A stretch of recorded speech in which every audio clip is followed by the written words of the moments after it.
Hello everyone, myself Priyanka Pisse, lecturer in Electrical and Electronics Engineering Department, Jain Polytechnic, Belgavi.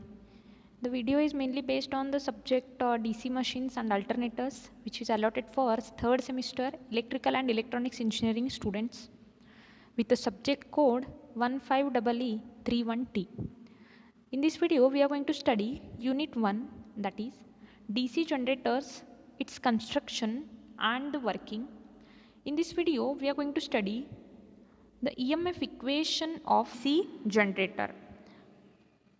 So, the EMF equation of this DC generator can be derived by using Faraday's laws of electromagnetic induction.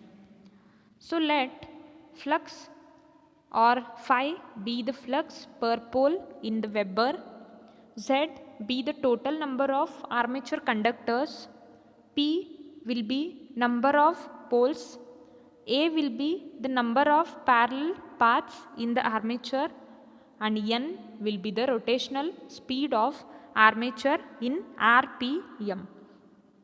So, as we know that according to Faraday's laws of electromagnetic induction, whatever the induced EMF will be there, it is given by E equal to minus d phi by dt. So, the flux which is cut by one conductor in one revolution is given as P phi. So, P will be the number of poles and flux will be the flux. So, it is given in terms of Webers. So, number of revolutions which is made by the armature per minute is given as N. So, the number of revolutions per second will be N divided by 60.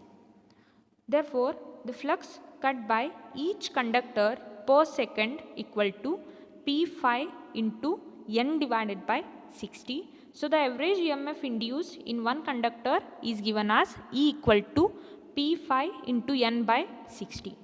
So, the EMF induced in a DC generator is given as EMF generated per conductor into number of conductors per parallel path.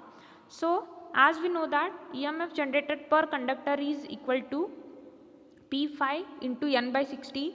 As we know that Z will be the number of conductor and A will be the parallel paths. Here there is some mistake here.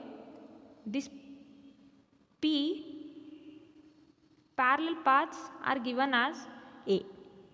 So, it is nothing but Z by A. It is not a P.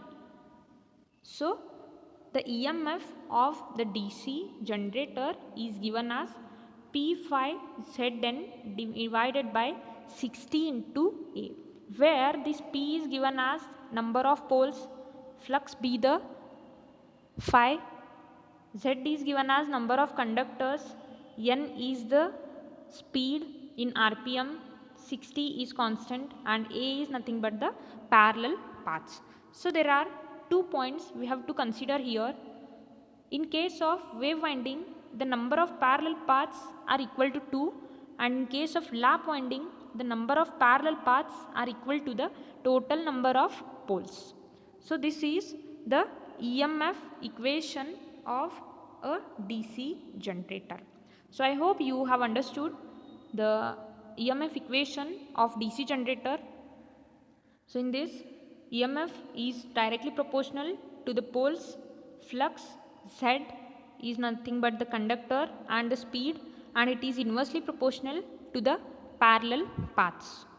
So, this poles and Z and this armature or the parallel paths are constant here. So, if I want to vary the induced EMF, I can only vary it by either by varying the flux or by varying the speed. I hope you have understood the basic equation of EMF which is induced in the generator. So, in next video, I will solve some problems based on EMF equation of a DC generator. Thank you.